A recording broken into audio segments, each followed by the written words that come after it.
Hello అండి. ఈ వీడియోలో filter Chinese drama next part చూద్దాం. ప్రీవియస్ పార్ట్స్ ప్లేలిస్ట్ లింక్ ఈ వీడియో డిస్క్రిప్షన్‌లో ప్రొవైడ్ చేశాను. ఫస్ట్ ఆ వీడియోస్ చూసి ఇది ఫాలో అవ్వండి. లేకపోతే కన్‌ఫ్యూజ్ అయిపోతారు. ఛానెల్‌లో ఇలాంటి వీడియోస్ వస్తూనే ఉంటాయి. సో, తప్పకుండా ఛానెల్‌ని సబ్స్క్రైబ్ చేసుకొని బెల్ ఐకాన్ ఆన్ చేసి పెట్టుకోవడం అస్సలు మర్చిపోకండి. ఎపిసోడ్ స్టార్టింగ్‌లోనే సూచన్ ప్రాబ్లమ్ ఇప్పుడు ఆ ఫిల్టర్ ప్రాబ్లమ్ ఫైనల్లీ సాల్వ్ అయిపోయింది కాబట్టి అందరూ చాలా హ్యాపీగా ఆ రోజు నైట్ డిన్నర్ చేస్తూ ఉంటారు. అప్పుడే సూచన్ వాళ్ళ నాన్నగారు పూని ఇంకా ట్యాంగ్‌ని కూడా డ్రింక్ చేయమంటారనమాట.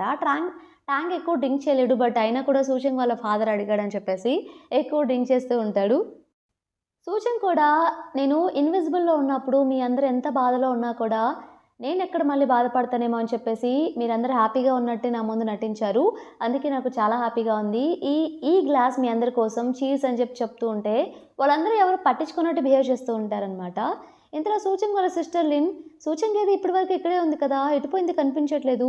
రూమ్‌కి వెళ్ళిందా ఏంటి? నేను వెళ్ళి చెక్ చేసి వస్తానని చెప్పేసి తన సిస్టర్ వెళ్తుంది. అలాగే లిన్ కూడా కిచెన్ దగ్గరికి వెళ్ళి సూచన్ గేంచి కనిపించట్లేదు. మళ్ళా ఎటుపోయింది అన్నట్టు వాళ్ళు వెతుకుతూ ఉంటారు. సూచన్‌కేం అర్థం కాదనమాట. అదేంటని చెప్పేసి నా దగ్గర ఫిల్టర్ లేదు కదా! నేను కనిపించట్లేదా? నేనెవరికీ వినిపించట్లేదా? అని చెప్పేసి అరుస్తూ ఉంటుంది. తనకు అర్థం కాక. పక్కనే ట్యాంగ్ ఏం చేస్తాడంటే తన చేయి పట్టుకుంటాడు. వాళ్ళందరూ ఆట పట్టిస్తున్నట్టు సైగలు చేస్తాడు. సూచన్‌కి ఇక అర్థమైపోతుందనమాట. ఇక ఆపుతారా మీరు? కనిపిస్తున్నా కూడా అబద్ధాలు చెప్తున్నారు. ఎవరిది ప్లాన్ అన్నట్టు అరుస్తుంది. సూచన్ వాళ్ళ సిస్టర్ లిన్ ఇంకా నాది కాదు మీ సిస్టర్ అంటే ఒకరి మీద ఒకరు దోసుకుంటూ ఉంటారనమాట. సో, అందరూ కలిసి ఫైనల్లీ ఇదంతా ప్లానే అన్నట్టు చెప్తూ ఉంటారు. అయినా నువ్వు అంత ఫాస్ట్‌గా కనిపెట్టేసావే! మేము చాలా సేపు నిన్ను ఆట పట్టిద్దాం అనుకున్నాము అన్నట్టు వాళ్ళంటారు. ఇంతలో సరే అయితే అందరం కలిసి ఒక ఫోటో తీసుకుందాం అని చెప్పేసి ఒక ఫోటో తీస్తాడు. సో, ఆ ఫోటోలో మన ట్యాంగ్ ఏం చేస్తాడంటే ట్యాంగ్ ఇంకా సూచన్‌ది ఇద్దరు ఆ ఫోటోలో ఉన్న క్రాప్ చేసుకొని సో, సోషల్ మీడియాలో అఫీషియల్‌గా వాళ్ళిద్దరు రిలేషన్‌షిప్‌లో ఉన్నట్టు పోస్ట్ పెట్టేస్తాడు. ఆ పోస్ట్ చూసి ట్యాంగ్ ఏమనుకుంటుందంటే తను కూడా పోస్ట్ చేయాలని చెప్పేసి ఆ ఫోటో ఓపెన్ చేసి కొన్ని ఫిల్టర్స్ యూజ్ చేద్దామని చెప్పేసి అనుకుంటుందనమాట ఫోన్‌లో. బట్ అది యూజ్ చేసేప్పుడు సూచనకెందుకో అసలు అవసరమా ఇవన్నీ? మనం ఎలా ఉన్నామో న్యాచురల్ ఫేస్ అలాగే పెడదాం. ఈ ఫిల్టర్స్ అన్నీ మనకెందుకని చెప్పేసి ఒరిజినల్ ఫోటో ఎలా ఉందో అలాగే తన అకౌంట్‌లో కూడా పోస్ట్ చేస్తుంది. ట్యాంక్‌ది ఇంకా తన ఫోటో. తన అకౌంట్‌లో ఫోటో చూసి వాళ్ళ హై స్కూల్ మేట్స్ అందరూ ట్యాంగ్ ఇంకా సూచంగ్ ఒకే హై స్కూల్‌లో చదువుకున్నారు కదా! సో, వాళ్ళ హై స్కూల్ మేట్స్ అంతా ఈ ఫోటో చూసి ఒక్కసారిగా షాక్ అయిపోతారు. ఇక గ్రూప్‌లో డిస్కషన్ స్టార్ట్ చేస్తారు. ఏంటి ఆఖరికి సూచంగ్‌కి కూడా బాయ్ ఫ్రెండ్ దొరికాడా? సూచంగ్ లాంటి అమ్మాయికి ట్యాంగ్ లాంటి మంచి బాయ్ ఫ్రెండ్ అసల ఎలా దొరుకుతాడు? తను అగ్లీగా ఉంటుంది చూడ్డానికే. ఆఖరికి తనకే దొరికాడు. నాకు దొరకకుండా పోతున్నాడే అని చెప్పేసి వాళ్ళందరూ గ్రూప్‌లో ఇక చాటింగ్ స్టార్ట్ చేస్తారు. ఆ చాటింగ్ చూసి మన లిన్‌కి చాలా కోపమొస్తుందనమాట. ఎందుకు వీళ్ళందరూ ఇలా మాట్లాడుతున్నారని చెప్పేసి వాళ్ళ నోర్లు మూపియాలని చెప్పి తను ఆ చాట్‌లో మెసేజెస్ పెట్టడం స్టార్ట్ చేస్తుంది. అందరికీ రివర్స్ కౌంటర్ ఇస్తూ ఉంటుందనమాట. ఎవరైతే సూచనని బ్యాడ్‌గా కామెంట్ చేస్తున్నారో వాళ్ళందరికీ రివర్స్ కౌంటర్ పెట్టిస్తూ ఉంటుంది. అప్పుడే మన కూడా తన ఫ్లాట్‌లోనే తన ఇంట్లోనే ఉంటాడనమాట. బాత్ చేసి లిన్‌తో సరదాగా గడుపుతామని చెప్పేసి తన రూమ్‌కొస్తే తనేమో చాలా కోపంగా మెసేజ్‌లు పెడుతూ ఉంటుంది. అర్థమవుతుంది సంథింగ్ ఏదో జరిగిందని చెప్పేసి. వెంటనే తన పక్కన వెళ్లి కూర్చుంటాడనమాట. తనకు అర్థమవుతుంది ట్యాంగ్ ఇంకా సూచంగ్ రిలేషన్‌షిప్ అందరికీ తెలిసి వాళ్ళలా మాట్లాడుకుంటే లిన్‌కి కోపమొచ్చి ఇలా చేస్తుందని చెప్పి. ఇక లిన్ ఇలా రివర్స్ కౌంటర్స్ ఏస్తునేసరికి వాళ్ళందరూ సైలెంట్ అయిపోతారనమాట. సో, ఫైనల్లీ నేనే విన్ అయ్యాను. ఆ కౌంటర్స్ వేసిన వాళ్ళందరూ గ్రూప్ నుండి లెఫ్ట్ అయిపోయారని చెప్పేసి తను హ్యాపీగా ఉంటుంది. సో, తను ఇలా కూడా చెప్తుందనమాట పూకి అదేంటంటే నేనొకటి డిసైడ్ అయ్యాను. అదేంటంటే నేను కూడా ఇక నుండి ఎడిట్ చేసిన ఫోటోస్ యూజ్ చేయను. ఒరిజినల్ ఫోటోస్ ఏవైతే వస్తాయో అవే యూజ్ చేసి అవే సోషల్ మీడియాలో నేను పబ్లిక్ చేస్తాను అన్నట్టు తను చెప్తుంది. దానికి అదేంటి అలా అంటావు? నువ్వు పబ్లిక్ ఫిగర్ కదా! అలా చేస్తే ఎలాగా? సో, మంచిగా ఎడిట్ చేసి పెట్టుకోవడంలో తప్పులేదు కదా! అన్నట్టు తనంటుంది. అలా అనుకుంటే ఫిల్టర్ యూజ్ చేయడం వల్ల ఫేస్ మనం మంచిగా కనిపించి అది యూజ్ చేయకుండా ఉండాలంటే బ్యూటీ ప్రొడక్ట్స్ కూడా యూజ్ చేయకుండా ఉండాలి కదా! అప్పుడు బ్యూటీ ప్రొడక్ట్స్ కనిపెట్టే మా కంపెనీ కూడా ఇక షట్ డౌన్ చేసుకోవాల్సొస్తుంది. సో, అందంగా కనిపించడంలో తప్పేం లేదు అన్నట్టు తను చెప్తాడు. దానికి లిన్‌కి చాలా కోపమొస్తుందనమాట. నా మాట కాదని ఇలా రివర్స్ చెప్తాడా అని చెప్పేసి. సో, ఒప్పుకోలేదని చెప్పేసి తను ఫిల్టర్ ఫోటో పెట్టను సోషల్ మీడియాలో అంటే నువ్వు వెళ్ళిపోవచ్చు అని చెప్పేసి బట్టలు ఇసిరేసి వెళ్ళిపో అని చెప్పి చెప్తుంది తోటి. ఇక వెళ్ళి అప్పుడు అక్కడ క్యాండిల్స్ వెలిగించుంటే అవన్నీ ఆఫ్ చేసి వెళ్తాడనమాట. సేఫ్టీ ఫస్ట్ అని చెప్పేసి. వెళ్ళిపోగానే తను తిట్టుకుంటుందనమాట. వెళ్ళిపోనగానే వెళ్ళిపోతాడా? అసలు నన్ను ఏం మాట్లాడ్డా ఇంకా అసలు నాతో అని చెప్పేసి. అట్‌లీస్ట్ నాతో ఫైట్ కూడా చేయలేదని చెప్పేసి తను అనుకుంటుంది. నెక్స్ట్ డే మార్నింగ్ ట్యాంగ్ మన సూచంగ్ని పిక్ చేసుకోవడానికి వాళ్ళ ఇంటి దగ్గరకు వస్తాడు. నువ్వు బాగానే ఉన్నావు కదా, నైట్ బాగానే నిద్రపోయావు కదా అంటే సూచంగ్ నువ్వేం వర్రీ అవ్వకు, ఆ గ్రూప్లో మెసేజెస్ చూసే కదా, అవి చూసి నేను హర్ట్ అయ్యాను, సరిగ్గా నిద్రపోలేదని చెప్పేసి అనుకుంటున్నావు. అలా కనుక అనుకుంటే అనుకోకు, నేను హ్యాపీగా నిద్రపోయాను, వాళ్ళ మెసేజెస్ నేను అసలు పట్టించుకోనిక నాకు నువ్వే ఇంపార్టెంట్ అన్నట్టు తను క్లియర్గా చెప్పేస్తుంది అనమాట. ట్యాంగ్ కూడా చాలా హ్యాపీగా ఫీల్ అవుతాడు. సో ఇద్దరు కలిసి ఆఫీస్కి వెళ్తారు. లిఫ్ట్లో ఈసారి హ్యాండ్స్ హోల్డ్ చేసుకొని పట్టుకొని ఉంటే అప్పుడు ఇంకొక అతను లిఫ్ట్లో ఎక్కి వాళ్ళని అలానే చూస్తూ ఉంటే సూచంగ్ ఏంటి లవర్స్ని ఎప్పుడు చూడలేదా ఏంటి అలా చూస్తున్నావు అంటే లేదు లేదని చెప్పేసి నవ్వుతూ ఉంటాడనమాట. ఇక ఫ్లోర్స్కి వెళ్ళిపోయిన తర్వాత మన ట్యాంగ్ని మీట్ అవుతాడనమాట. మీట్ అయ్యి ఈరోజు ఈవినింగ్ మనందరం కలిసి డిన్నర్కి వెళ్దాం, నువ్వు ఇంకా సూచంగ్. సో సూచంగ్ని లిన్కి కూడా చెప్పమని చెప్పు, తనను కూడా తీసుకురమ్మని చెప్పు అన్నట్టు చెప్తాడు. ఏమైంది, లిన్ ఏమన్నా కోపంగా ఉందా ఏంటి నీ మీద అంటే అదేం లేదు అన్నట్టు చెప్తాడనమాట. కొంపతీసి సూచంగ్ని గ్రూప్లో అలా తిడుతున్నారని చెప్పేసి లిన్కి నీకు మధ్య ఏదైనా జరిగిందా అన్నట్టు అంటే కొంచెం లేదు లేదు అన్నట్టే కవర్ చేస్తాడనమాట. అదే రీజన్ అయి ఉండి కూడా లిన్ని చూపిస్తారు మనకి. సో ఆ రోజు ఎర్లీ మార్నింగ్ లిన్ కొంచెం లేట్గా లేస్తుందనమాట. లేట్గా లేచి తను బ్రేక్ఫాస్ట్ కోసం ఫ్రిడ్జ్ దగ్గరికి వెళ్తూ ఉంటే అప్పుడే తనకి టెక్స్ట్ చేస్తాడు, ఫ్రిడ్జ్లో ఆల్రెడీ నీకోసం బ్రేక్ఫాస్ట్ ప్రిపేర్ చేసి పెట్టాను అన్నట్టుగా. తను అక్కడికి వెళ్ళి అదే తినకుండా ఇంకోటి ఏదో తీసుకొని తింటూ ఉంటుందన్నమాట. తనకు అసలు ఆకలి అనేది వేయదు, ఎక్కువ తినాలని కూడా అనిపించదు ఎందుకో. సో వెళ్ళి అక్కడ టీవీ చూస్తూ ఉంటుందన్నమాట లేజీగా కూర్చొని. అప్పుడే వాళ్ళ కంపెనీ నుండి ఒక లేడీ కాల్ చేసి ఇక నువ్వు వర్క్ స్టార్ట్ చేయాలి, ఈ రోజు నుండి డ్రాయింగ్స్ గీయాలి, నీ వర్క్ అంతా కంప్లీట్ అయింది కదా అంటే లేదు నాకు స్టార్ట్ చేయాలనిపించట్లేదు, చాలా లేజీగా ఉంది, ఎందుకు అర్థం కావట్లేదు, టిఫిన్ కూడా చేయాలని లేదు, బ్రేక్ఫాస్ట్ కూడా చేయాలని లేదు అన్నట్టు చెప్తూ ఉంటుంది. అదేంటి నీకు ఇంకా నీ బాయ్ ఫ్రెండ్కి ఏమైనా జరిగిందా, నువ్వు రిలేషన్షిప్లో ఉన్నావు కదా, ఇంకా నీకు మంచిగా ఐడియాస్ రావాలి గీయడానికి అన్నట్టు తను చెప్తూ ఉంటుందన్నమాట. ఏమో నాకు ఇంట్రెస్ట్ లేదు అంటే సరే అని చెప్పేసి ఈవినింగ్ నేను వస్తాను నా వర్క్ అయిపోయినాక అన్నట్టు తన కొలీగ్ చెప్పేసి కాల్ కట్ చేస్తుంది. నెక్స్ట్ సీన్లో ట్యాంగ్ వాళ్ళ కంపెనీలో ఒక మీటింగ్ జరుగుతూ ఉంటుందన్నమాట. సో ఆ మీటింగ్లో వాళ్ళందరూ ఏం డిస్కస్ చేసుకుంటూ ఉంటారంటే మనం ఇప్పటి వరకు ఆఫ్లైన్ స్టోర్ ఏది పెట్టుకోలేదు, ఆన్లైన్ సేల్స్ అయితే మనకి బాగానే జరుగుతున్నాయి అని చెప్పేసి క్వియా ఏం చెప్తాడంటే మనం ఒక ఆఫ్లైన్ స్టోర్ని పెట్టాలని చెప్పేసి అనుకుంటున్నాం. సో ఇంకా మన కస్టమర్స్ని అట్రాక్ట్ చేసుకోవచ్చు, వాళ్ళ ప్రోడక్ట్ని టచ్ చేయగలరు, ఫీల్ చేయగలరు, ఇంకా సేల్స్ ఎక్కువ ఉంటాయని చెప్పి నాకు అనిపిస్తుంది. దీనికోసం అందరూ కష్టపడి వర్క్ చేయాలి అని చెప్పేసి చెప్తూ ఉంటారు. సో అందరూ చాలా హ్యాపీగా ఫీల్ అవుతారనమాట. ఇది కూడా మంచిదే కదా, మనకి మంచిగా సేల్స్ వస్తాయని చెప్పేసి. సో మన సూచంగ్ వాళ్ళ టీమ్కే ఇస్తారు ఈ వర్క్ కూడా, మీరు ఒక మంచి ప్రపోజల్ ప్రిపేర్ చేయాలి దీని మీద కూడా అని చెప్పేసి. సూచంగ్ వాళ్ళ టీం బయటికి వెళ్ళగానే దీని గురించి డిస్కస్ చేసుకుంటూ ఉంటారనమాట. ఫస్ట్ ఒకతను ఏం చెప్తాడంటే ఫస్ట్ నేను ఆల్రెడీ ఆఫ్లైన్ స్టోర్స్ పెట్టుంటారు కదా వేరే కంపెనీ వాళ్ళు, ఒకసారి అక్కడ విజిట్ చేసి వాళ్ళు ఎలా పెట్టారు, వాళ్ళ సేల్స్ ఎలా ఉన్నాయి, కలెక్షన్స్ ఎలా ఉన్నాయి అని చెప్పి ఒక లుక్ వేసి వస్తాను అంటే నేను కూడా వస్తాను అన్నట్టు సూచన చెప్తుంది. వాంగ్ లేదు లేదు నువ్వు ఇక్కడ అవసరం, నేను వెళ్తాను, మేమిద్దరం వెళ్ళి అది చూసుకుంటాం, నువ్వు కంపెనీలో ఇక్కడే ఉండు, నీతో అవసరం ఎక్కువ ఉంటుంది కదా అని చెప్పేసి వాళ్ళిద్దరు వెళ్ళిపోతారు.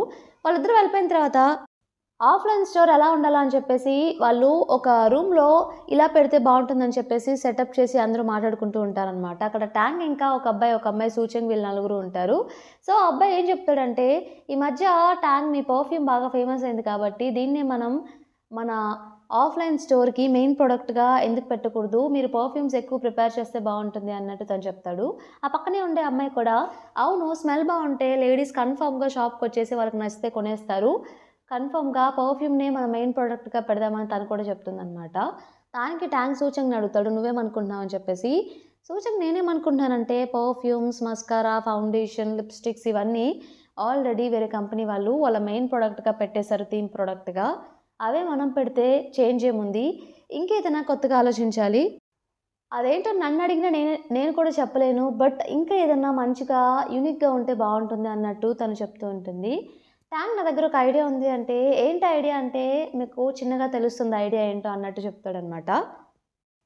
లిన్ వాళ్ళ కొలీగ్ ఉంది కదా, నేను వర్క్ కంప్లీట్ చేసుకొని నేను మీట్ అవుతానని చెప్పింది, తను వస్తుందనమాట లిన్ వాళ్ళ ఇంటికి. తను వచ్చే అప్పుడు లిన్కి ఇష్టమైన కేక్స్ కూడా తీసుకొస్తుంది, తను సరిగ్గా తినలేదని చెప్పేసరికి అక్కడ కూర్చొని ఏమైంది నీకు ఇలా తయారయ్యావేంటి, ముందు కేక్స్ తిను, నేను తెచ్చాను నీకోసం, నీ ఫేవరెట్ కదా అని చెప్పేసి ఇస్తుందనమాట. నేను నా కేక్ తింటూ ఇలా చెప్తుంది, యాక్చువల్లీ నేను ఇక నుండి మేకప్ వేసుకోవాలనుకోవట్లేదు, నేను ఫిల్టర్ ఫొటోస్ ఏమి యూజ్ చేయను, నీకు ఓకే కదా అంటే సరే ఇంటర్వ్యూస్కి వెళ్ళినప్పుడు కూడా మేకప్ వేసుకోవా అంటే ఓ ఈ ఐడియా కూడా బాగుంది, అప్పుడు కూడా వేసుకోను అన్నట్టు తను చెప్తుంది.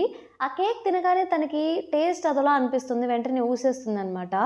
ఏమైంది నీకు, ఎందుకు అలా ఊసేస్తున్నావు, కేక్స్ బాగాలేవే అంట అని చెప్పేసి అడిగితే ఇవి అసలు ఏం బాగాలేవు, టేస్ట్ అదలా ఉంది అన్నట్టు తను చెప్తుంది లిన్. వెంటనే తను తిని చూస్తే తనకు బానే ఉంటుందనమాట. "ఏమైంది నీకు? కేక్స్ చాలా ఫ్రెష్‌గా ఉన్నాయి. చాలా బాగున్నాయి కూడా. నీకెందుకలా అనిపిస్తుంది? మార్నింగ్ నుండి బ్రేక్‌ఫాస్ట్ కూడా చేయలేదన్నావు. అసలేంటి? ఏమైంది నీకు?" అన్నట్టు అడుగుతూ ఉంటుంది. నాకెందుకో డౌట్‌గా ఉందని చెప్పేసి నాకెందుకో నువ్వు ప్రెగ్నెంట్ అయ్యావనిపిస్తుంది. ఒకసారి చెక్ చేసుకో అని చెప్పేసి ప్రెగ్నెన్సీ కిట్ ఇస్తుందనమాట. ఏంటలా అంటున్నావు? అలా అనకు అని చెప్పేసి చెవులు మూసేసుకుంటుంది లిన్. తనకి వెళ్ళిపోతుంది. తన కొలీగ్ లిన్ ఏం చేస్తుందంటే, సరే అని చెప్పేసి టెస్ట్ చేసుకుందామని టెస్ట్ చేసుకుంటే పాజిటివ్ వస్తుంది. వెంటనే ఆ ఫోటోని తను సూచంగ్‌కి పెడుతుంది. ఆ టైంలో సూచంగ్ ఫూ క్యాబిన్‌లోనే ఉంటుందనమాట ఏదో డిస్కస్ చేస్తూ. ఆ ఫోటో చూడగానే సూచంగ్ షాక్ అయిపోతుంది. ఏంటి తిను ప్రెగ్నెంటా అని చెప్పేసి. ఫూ వెంటనే ఏంటి? ఏమైంది? తనేమన్నా లిన్ ఏమన్నా నీకు టెక్స్ట్ చేసిందా? కన్ఫర్మ్‌గా నా గురించి బ్యాడ్‌గా టెక్స్ట్ చేసి ఉంటుందిలే అంటే, అదేం లేదు అన్నట్టు తను చెప్తుంది. మరి నా గురించి గుడ్‌గా టెక్స్ట్ చేసిందా అంటే, అది కాదు అని చెప్తుంది. మరి గుడ్డు కాదు, బ్యాడ్ కాదు ఇంకేం టెక్స్ట్ చేసింది అన్నట్టు క్వెషన్ చేస్తాడు. అది ఏది కాదు. యాక్చువల్లీ మీరు చాలా కేపబుల్ అన్నట్టు టెక్స్ట్ చేసింది. అన్నట్టు కవరప్ చేస్తుందనమాట. ఏం చెప్పాలో అర్థం కాక. సో, తను బయటికి వెళ్ళిపోయి ఇప్పుడు ఎలా అయినా సరే లిన్‌ని అర్జెంట్‌గా వెళ్లి మీట్ అవ్వాలని చెప్పేసి మళ్ళీ ఫూ దగ్గరకొచ్చేసి నాకు సిక్ లీవ్ కావాలి. నా హెల్త్ బాలేదు. ప్లీజ్, ప్లీజ్ అని చెప్పేసి అడుగుతుంది. దానికి ఇక ఓకే అని చెప్తాడనమాట ఫూ. ఇక తను హడావిడిగా లిన్ వాళ్ళ ఇంటికి స్టార్ట్ అవుతుందనమాట అక్కడికి వెళ్ళగానే. ఏంటి నిజంగానే నువ్వు ప్రెగ్నెంటా అంటే, ఒక్క కిట్‌తో ఏం తెలియదులే. ఫస్ట్ మనం అది ఒక్కొక్కసారి సరిగ్గా పనిచేయదు కూడా హాస్పిటల్‌కి వెళ్దామంటే, తను డస్ట్‌బిన్‌లో నుండి తను 5 కిట్స్‌తో టెస్ట్ చేసి ఉంటుందనమాట. అవన్నీ వరుసగా తీస్తుంది. ఏంటి 5లో పాజిటివ్ వచ్చిందా? అయితే కన్ఫర్మ్‌గా నువ్వు ప్రెగ్నెంటే అన్నట్టు తను కూడా చెప్తుంది. లిన్ వెంటనే అసలు నేను మ్యారేజ్ చేసుకోవద్దనుకున్నాను. పిల్లల్ని అసలే కనొద్దనుకున్నాను. ఇప్పుడు ప్రెగ్నెంట్ అయ్యాను. నాకేం అర్థం కావట్లేదు.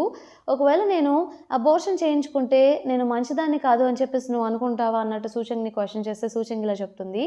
అదేం లేదు. నీకెలా అనిపిస్తే అలా చెయ్యి. నేను నీకెప్పుడు నీకు సపోర్ట్‌గా ఉంటాను. నీకే సపోర్ట్ చేస్తాను. రాంగ్‌గా అస్సలు థింక్ చేయను అన్నట్టు తను చెప్తుంది. నీకు తెలుసు కదా! మా పేరెంట్స్ నన్ను కని వదిలేశారు. వాళ్ళకి గొడవ పడి డివోర్స్ తీసుకొని, నన్నిలా సోలోగా వదిలేశారు. నన్ను ఎవరు ఎప్పుడు పట్టించుకునేవాళ్ళు కాదు. అలాగా ఎవరి లైఫ్ ఉండకూడదని చెప్పేసి నేను అనుకుంటున్నాను. అప్పుడే డిసైడ్ అయ్యాను. నేను మ్యారేజ్ చేసుకోకూడదు, పిల్లల్ని కనకూడదని చెప్పేసి. అందుకే ఇలా మాట్లాడుతున్నాను అన్నట్టు తను చెప్తుంది. అసలు ముందు మనం హాస్పిటల్‌కి వెళ్దాం పదా అని చెప్పేసి ఇద్దరు కలిసి హాస్పిటల్‌కి వెళ్లి డాక్టర్ దగ్గర టెస్ట్ చేయించుకుంటారనమాట. డాక్టర్ కన్ఫర్మ్ చేస్తుంది తను ప్రెగ్నెంటే. బేబీ ఇంకా తిను చాలా హెల్తీగా ఉన్నారు అన్నట్టుగా. సో, హెల్తీగా టెస్ట్ అయిపోయిన తర్వాత తను ప్రెగ్నెంట్ కాబట్టి ఫుడ్ ఐటెమ్స్ ఇవన్నీ ఎలా తీసుకోవాలో హెల్తీ ఫుడ్ ఐటెమ్స్ అని చెప్పేసి ఒక పాంప్లెట్ లాంటిది ఒక చిన్న బుక్ లాంటిది ఇస్తుందనమాట. లిన్ ఏం అడుగుతుందంటే నేను అబార్షన్ చేయించుకోవడానికి నాకు ఎన్ని డేస్ టైం ఉంటుంది? మాక్సిమం ఎప్పటిలోగా చేయించుకోగలను అని చెప్పేసి డాక్టర్ ఏంటి అలా అంటున్నారు? బేబీ చాలా హెల్తీగా ఉంది. మేము దీన్ని రికమెండ్ చేయము. బట్ అయినా కూడా మీరు చేయించుకోవాలనుకుంటే ఇన్ని వీక్స్ వరకు మీకు టైం ఉంటుంది అన్నట్టు డాక్టర్ క్లియర్‌గా చెప్తుంది. ఇక ఇద్దరు వెళ్తూ ఉంటారనమాట. అనుకోకుండా అదే హాస్పిటల్‌కి యాక్చువల్లీ ఫూ వాళ్ళ అమ్మగారు ఆ రోజు సిటీకొస్తారు. హాస్పిటల్‌లో టెస్టులు చేయించుకోవడానికి. ఫూ వాళ్ళ అమ్మగారిని అదే హాస్పిటల్‌కి తీసుకొస్తాడు. సో, ఫూ ఎదురవుతాడనమాట. సూచంగ్ ఫూని చూడగానే ఆ పాంప్లెంట్‌ని డాక్టర్ ఇస్తుంది కదా! ఓన్లీ ప్రెగ్నెంట్ లేడీస్‌కి ఇచ్చేది. దాన్ని హైడ్ చేయడానికి ట్రై చేస్తుందనమాట. అది ఫూ చూసేస్తాడు కానీ. ఓ ఏమనుకుంటాడంటే, సూచంగ్ హెల్త్ బాలేదు. సిక్ లీవ్ తీసుకుంది కాబట్టి, సూచంగ్‌కి బాలేక హాస్పిటల్‌కొచ్చారేమో. సూచంగ్ ఏం చెప్పారు డాక్టర్ అంటే, అదేం లేదు చిన్నగా గ్యాస్ ప్రాబ్లమ్ అంతే. నేను బానే ఉన్నాను అన్నట్టు తను చెప్తుందనమాట. వాళ్ళ అమ్మగారికి లిన్‌ని ఇంకా సూచంగ్‌ని కూడా పరిచయం చేస్తాడు. లిన్ తన గర్ల్ ఫ్రెండ్ అని చెప్పేసి పరిచయం చేస్తాడు. వాళ్ళ అమ్మగారు లిన్‌తో ఇంకా సూచంగ్‌తో మాట్లాడి, సరే ఇక నిన్ను టెస్టులు చేయించుకుంటారని చెప్పేసి, ఇంకా వాళ్ళ అమ్మగారు వెళ్తూ ఉంటారనమాట. వాళ్ళిద్దరూ వెళ్ళేప్పుడు దారిలో ఒక ఇద్దరు ప్రెగ్నెంట్ లేడీస్ సూచంగ్ చేతిలో ఏదైతే ఉందో అలాంటిదే పట్టుకొని కనిపిస్తారనమాట. అదేంటి అని చెప్పేసి అనుకుంటే, అదేంటి అని చెప్పేసి క్వెషన్ చేస్తే, ఇదైతే ఓన్లీ ప్రెగ్నెంట్ లేడీస్‌కి ఇస్తారు. మా డైట్ ఎలా ఫాలో అవ్వాలో అన్నీ దీంట్లో ఉంటాయన్నట్టు వాళ్ళు చెప్తారు. ఏంటి ప్రెగ్నెన్సీ వచ్చిన వాళ్ళకి ఇది ఇస్తారా అని చెప్పేసి తనకి డౌట్ వస్తుందనమాట. ఎవరు ప్రెగ్నెంట్ అయ్యి ఉంటారని చెప్పేసి. సూచంగ్ ఇక లిన్ ఇద్దరు కారులో వెళ్తూ ఉండే అప్పుడు, సూచంగ్ ఏమో ఈరోజంతా నేను నీతోనే ఉంటాను, రేపు కూడా ఉంటాను అంటే, ఇంకా ఆపు చైల్డిష్‌గా బిహేవ్ చేయకు. ఒకవేళ నేను ఈ బేబీని ఉంచుకుందాం అనుకుంటే 9 మంత్స్ నాతోనే ఉంటావా ఏంటి జాబ్‌కెళ్ళకుండా? ఏం అవసరం లేదు నేను చూసుకోగలను. ఇక నువ్వు ఇంటికి వెళ్ళు అని చెప్పేసి ఇంటి దగ్గర డ్రాప్ చేస్తుందనమాట. సూచంగ్ నువ్వేం వర్రీ అవ్వకు. నేను లేని టైంలో మా పేరెంట్స్‌ని మీట్ అవ్వు. నీకేం కావాలన్నా కూడా వాళ్ళు చూసుకుంటారు అన్నట్టు తను చెప్తుంది. సరే అని చెప్పేసి లిన్ అంటుందనమాట. సూచంగ్ వెళ్ళిపోగానే లిన్ ఇక తన ఇంటికి స్టార్ట్ అవుతుంది. వెళ్ళే అప్పుడు వాళ్ళ అమ్మగారు వాళ్ళ పేరెంట్స్ తను చిన్నప్పుడు ఎలా గొడవ పడేవాళ్ళో అది గుర్తు చేసుకుంటూ తను చాలా బాధపడిందనమాట. ఇంతటితో మనకి ఎపిసోడ్ కంప్లీట్ అయిపోతుంది. ఈ ఎపిసోడ్ మీకు నచ్చిందనుకుంటున్నాను. నచ్చితే తప్పకుండా ఛానల్‌ని సబ్స్క్రైబ్ చేయండి. అలానే వీడియోని లైక్ చేయండి. Thank you for watching.